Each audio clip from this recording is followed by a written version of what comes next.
I think I'm just gonna have to cut that and post 5 minutes. So I was talking about how the Old Testament were, Moses, and I kind of struggled in trying to explain it fully there. Like I said, I don't really have any notes, and I usually just ad lib and whatever comes to my mind. But my main point here is to differentiate between the covenant, right? The Old Testament and the New Law. Why Jesus came down here for? Because what's happening then was, like they were so intense in fear, in a fear mode. Jesus broke that by putting people in a love mode. Do you understand? I wanted to simplify this for you. And I wanted to break the cycle of people thinking Jesus is a religion. And I hate to say this. And you know what? I might be taking it in a different approach that I'm so mad that people are taking it that way. But I've had it enough. And I've gone to a lot of conversations that with people and you just can't make them believe, right? But he's not a religion. Christianity is a relationship with Jesus Christ. It is not a religion, guys. Okay, that we have settled that. I hope that, and please do not believe what I say. Okay, I want you to do your own research. It's really important that you do. You open the Bible, you do it. You do it yourself.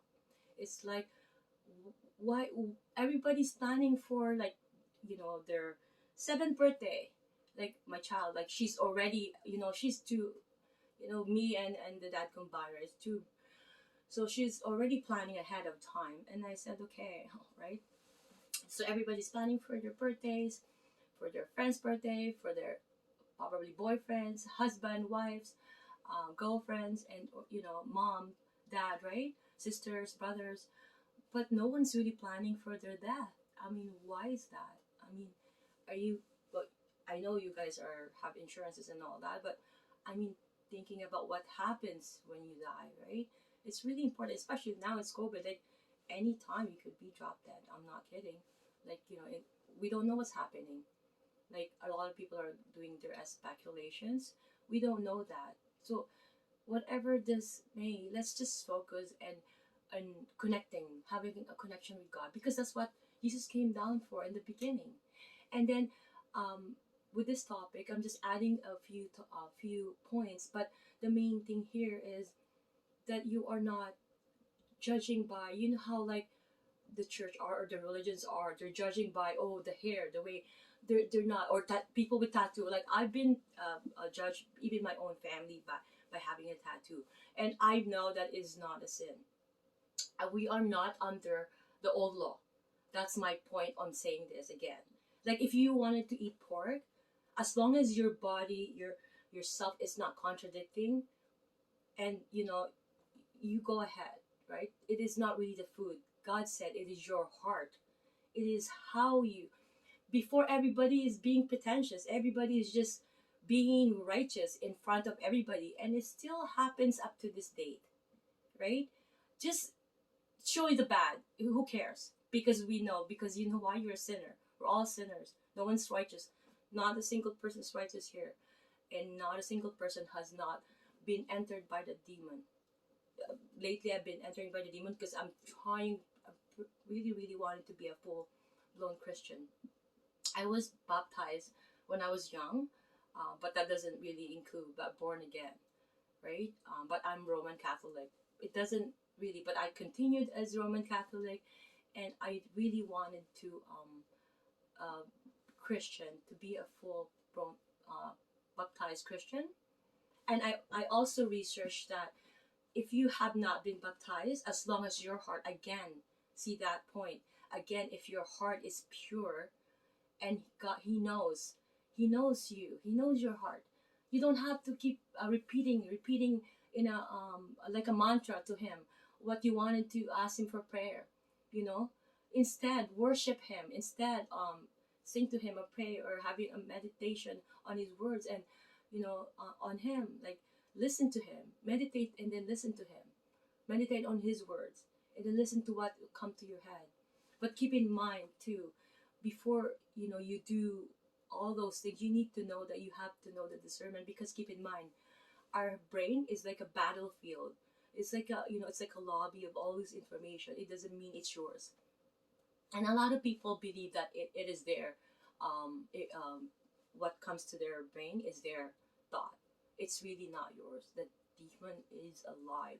He is really, really alive, and he's all over. He's in the wind, and the sooner you tell your kids that, I know it's tragic. It sounded tragic, but it's better that they know that. They really need to know that he is alive in the air.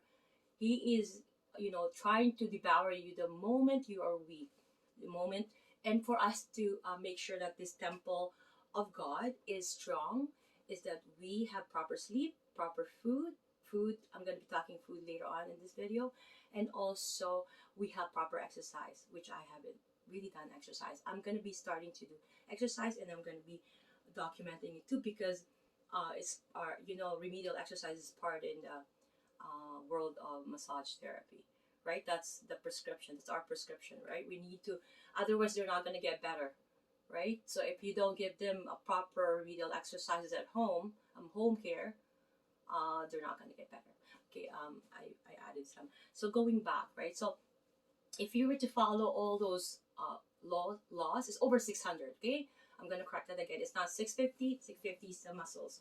So it's over 600 laws from the Old Testament, like the way you dress, the way, you have to be covering up to, there's a certain way to dress. Even in the Philippines, they still follow that. When you go to Roman Catholic, you're not allowed, even here. Plus, me, when I go to family, I've never been really exposing any skin. Any family function, church, right? There's place for everything, right? I mean, I'm at home, and I mean, who wanted to watch my video, if they don't want, they could always stop, right? And I'm kind of, when I wake up, and I always have a few sets of clothing, so I'm just gonna wear them the whole video, most likely until I finish this. And I will move on to a more Christian or healthier channel. Not healthier. I don't want to say it that way. Healthier focus, health focus, I would say, healthier channel. That's one thing that you need to get acquaintance with me. My apologies if you're watching this video. Okay, so we have established that you are no longer under that law, right? But those still exist. You're not gonna do killing people. You're not gonna be lying. Although everybody lies, right? Everybody lies. Everybody sins. No, not a single person is righteous. Not a single person. Everybody sin. Even in a single minute, they're sinning. They're thinking. When the Ten Commandments, example, the Ten Commandments, it says, "Do not commit adultery," right? That is the Moses law. They believe in that, but yet a lot of those, not those people, sorry, a lot of people that are following, they're having they're going to porn, they're going to thinking about their wife's best friend, and this is normal. Guys think about, and that is true. It's, there's this facts about that. It's a science, right? So they think of, while they're having sex with their their other half, that is wrong. See, that's what Jesus came down for. It is what's your heart. You can do whatever you want if you're single. Do whatever the heck you want, but mindful. Make sure that a Christian. I'm gonna do a separate video. This is really important. A Christian cannot marry a non-Christian. Okay, but I'm gonna do a full-blown later on video. So you can do whatever you want, but you gotta pick, because that person will really, really be a chaos in your life. It's not gonna be a good life for you. If you're willing to deal with that, so be it. It is you. You are sinning too, big time. God doesn't want you to do that, because keep in mind, you're not in the same yoke, right? You're not in the same level. You are supposed to put them into light, and this is my biggest mistake too, right? But it's like my best friend, 80s, but I turned him to believe in God. But he's like a family, anyways, going back. I'm not gonna be talking about other ad libs here. My apologies, but having to say that it's just really what's your heart, right? That matters, right? So it's not, it does, and nobody sees that, really, only God. People can be the gorgeous looking man or woman and have this ugly, ugly heart, and they could have a solidity in here because they in meditate and all that, whatever, right? It's for your control of you to not, snap with this world, right? But Jesus will do all of that. You don't need to rely on everything else but Jesus if you have Jesus. And I tell you, even the most crucial disease that you have, it will get healed if you have Jesus in you. And I know sounds loony, and people have said, "Come on, I've been ridiculed and all that," but I don't care really. I really don't care what if I'm ridiculed or not, because who cares? Like, these people are not gonna um, define me. Even who, it doesn't matter, whoever, nobody can define you but you or God. You know yourself, and God knows you more than you do. See you in the next video, continuation of this video, okay?